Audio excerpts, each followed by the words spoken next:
یہاں بڑی مشہور بات کی جائے تو حضرت عبداللہ بن سلام کی بات کی جائے، یہودیوں کے بہت بڑے عالم دین ہیں، اتنے پختہ آدمی ہیں کہ جناب جگہ جگہ پہ دھاک بیٹھی ہوئی ہوتی. سرکار پیارے آقا پر نور آپ مدینہ میں تشریف لے کے جاتے ہیں تو سرکار دو عالم صلی اللہ علیہ وسلم کی آمد کی خبر ان کو ملتی ہے تو آپ فرماتے ہیں، اور یہ حضرت سیدنا عمر خطاب سے بھی یہ بات روایت ہوئی ہے کہ دونوں ساتھی اکٹھے بیٹھے ہیں تو حضرت عمر خطاب نے اسلام لانے کا واقعہ پوچھا، بات پوچھی تو حضرت عمر کو عرض کرتے ہیں کہ یا عمر، میں حضور کو اس طرح پہچانتا تھا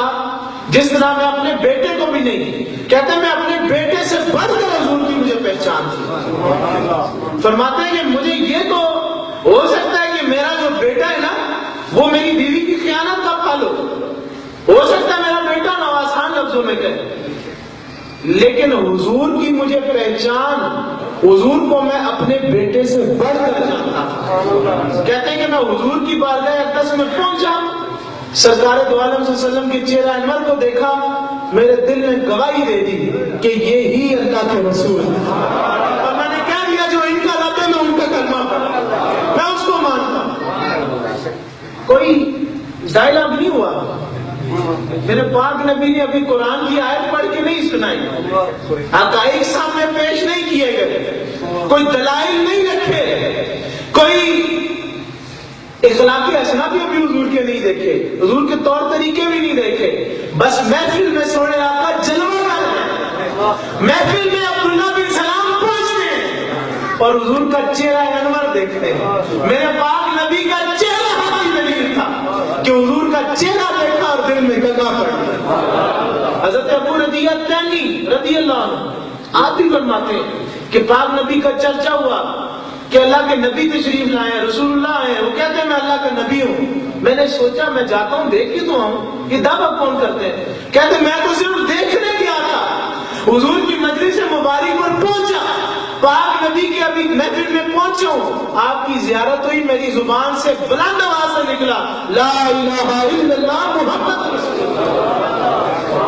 آج ہی ہم ڈال رہے ہیں اور بھائی مسلمان شاید کوئی اور پہچان کا نام ہے، بھئی مسلمان شاید اعمال کی کثرت جس میں ہے، اعمال صالحہ کی جس میں بڑی تعداد موجود ہو، جی قرآن بڑا پڑھتا ہو شاید وہ مومن مسلمان ہے، نماز بڑی پڑھتا ہو وہ مومن مسلمان ہے. نہیں نہیں، مومن مسلمان تو ہے ہی اور شاید تم سمجھ نہیں سکے، تو معاملہ ہی اور ہے کہ حضور پر نور صلی اللہ علیہ وسلم آپ کی مجلس مطالعہ میں کوئی آتا ہے، ابھی کوئی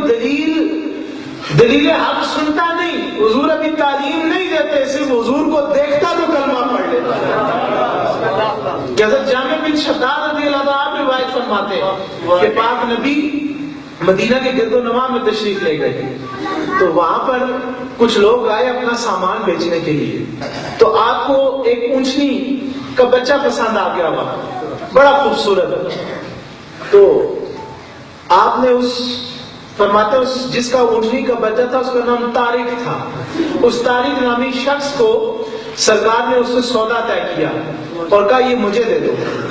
اور کہا کہ میرے پاس ابھی رقم موجود نہیں، یہ آپ اونٹنی کا بچہ یا جو بھی جانور روایات میں دو طرح ملتی ہیں، یہ مجھے دو، اس کی رقم تمہیں آ جائے گی. اس طارق نامی شخص نے جانور کی مہار پکڑی اور حضور کو تھما دیا. ابھی روایات میں لکھا ہے کہ پاک نبی کو اس بازار میں کوئی نہیں جانتا کہ یہ کون ہے، ان کا نام کیا ہے. حضور کو مہار تھمائی، حضور جانور لے کے چل پڑے، وہ دیکھتا رہا، حضور نظر سے غائب ہو گئے. رات کو جب بیٹھے سارے یہ تاجر اپنے، تو طارق نامی شخص بڑی حیرت کا اظہار کرتا ہے، دوستو میں نے آج بڑا ایک عجیب سا کام کر دیا ہے. بھئی ہوتا نا دکاندار آپس میں بیٹھتے ہیں پھر کہتے ہیں بھی آج خسارے کا سودا ہو گیا، یہ ہو گیا، یا اپنی کیفیات کا اظہار کرتے ہیں. تو وہ بیٹھا اظہار کرتا اپنے دوستوں سے، بھئی میں نے آج ایک ایسا کام کر دیا ہے کہ بندے کو نہ میں جانتا ہوں نہ پہچانتا ہوں کس علاقے کا ہے، کس قبیلے کا ہے، اور اس کو میں نے اپنا سامان دے دیا، اپنا جانور دے دیا. یہ میں نے کیسا کام کر دیا؟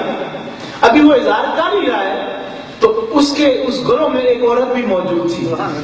اس نے اپنے خیمے سے آواز لگائی، اور طارق گھبراؤ نہیں، جس شخص کو تو نے اپنا جانور سونپا ہے نا، اس کا چہرہ جو ہے 14ویں کی چاند سے زیادہ روشن ہے، میں نے اس کا چہرہ دیکھا ہے، وہ کسی خائن کا چہرہ نہیں ہے، وہ بلکہ سچے کا چہرہ ہے۔ اور ماتا جان بن شداد صبح ہی حضور کا غلام کچھ کھجوریں لے کے آیا، طارق کو وہ دی، کہا یہ کھاؤ، حضور نے بھیجی ہے، اور آؤ مدینہ آ کر اپنے جانور کی رقم لے جاؤ۔ تو میرے پاک نبی کو کوئی اگر جانتا بھی نہیں، دعویٰ بھی اگر کسی کو پتا نہ ہو کہ انہوں نے دعویٰ کیا کہ یہ رسول اللہ ہے، وہ بھی جب حضور کو دیکھ لیتا تو وہ کہتا ہے کہ یہ عام نہیں ہے، تم خاص ہے۔